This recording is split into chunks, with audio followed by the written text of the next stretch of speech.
Hi, hello, it's Nikki, and welcome to my messy bookshelf. So today I am here to share my pile of possibilities for June. I have decided, after seeing other creators talking about their pile of possibilities, that it is a much better term than my TBR, because I think I read 2 books off of my extensive TBR from last month. So we're gonna call it a pile of possibilities. So the first book that I have on my pile of possibilities is Marianne by Daphne du Maurier, and I picked this one up. It's been sitting on my shelf for maybe a year or so, but I have enjoyed everything that I've read of hers. I had never heard of this book, but this one follows, I guess, a young woman who behaves very scandalously in high society. So I think that this may be a very juicy read. So that is Marianne by Daphne du Maurier. The next one is The Daughter of the Moon Goddess, and this is by Su Lin Tan. And this one I forgot to include in my most recent book haul, but I had also picked this one up. I've seen a couple people talking about this one, and it is sort of a play on Chinese mythology, which I thought was very interesting, and follows a young woman who is living on the moon because her mother has some sort of powers or something. It sounds fascinating, and I am really looking forward to getting into this one, so we'll see if I get to this one this month. The next one is Mary Barton by Elizabeth Gaskell. I have been craving sort of an older book centered around a female heroine, and I have loved everything that Elizabeth Gaskell has written, her short stories, and Cranford, and North and South, so I thought I would give this one a try. I think this also takes a look at society in the north of England during the time, where there are people living in the industrial cities that are very, very poor. So it sort of centers around a young woman and I think a love interest, but also the society that they are living in, and critiques that society, if that makes sense. The next one is one that I was thinking of reading for the historical readathon for 2024, and this is Mary Called Magdalene by Margaret George.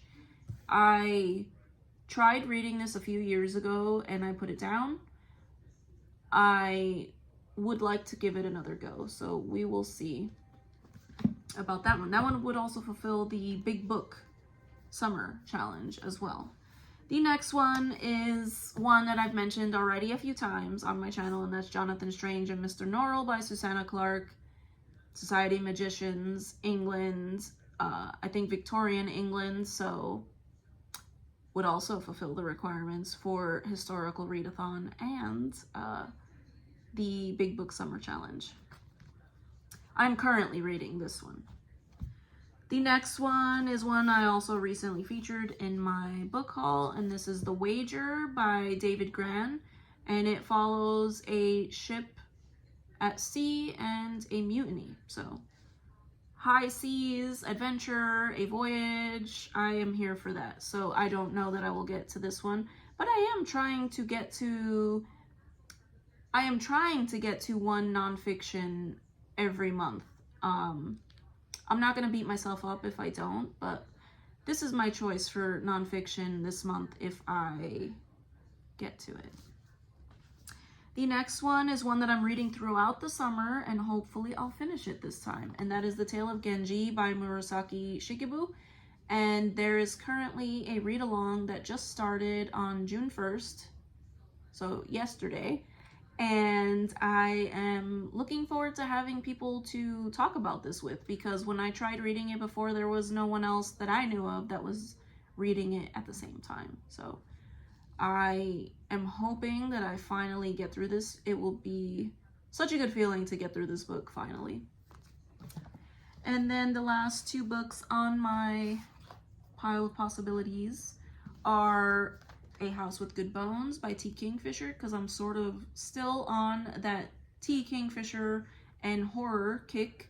So maybe it's pretty short. So it's not as short as the other two that I read last month, but I am looking forward to it. If they are anywhere near as good as the other two, I will probably pick this up this month, hopefully.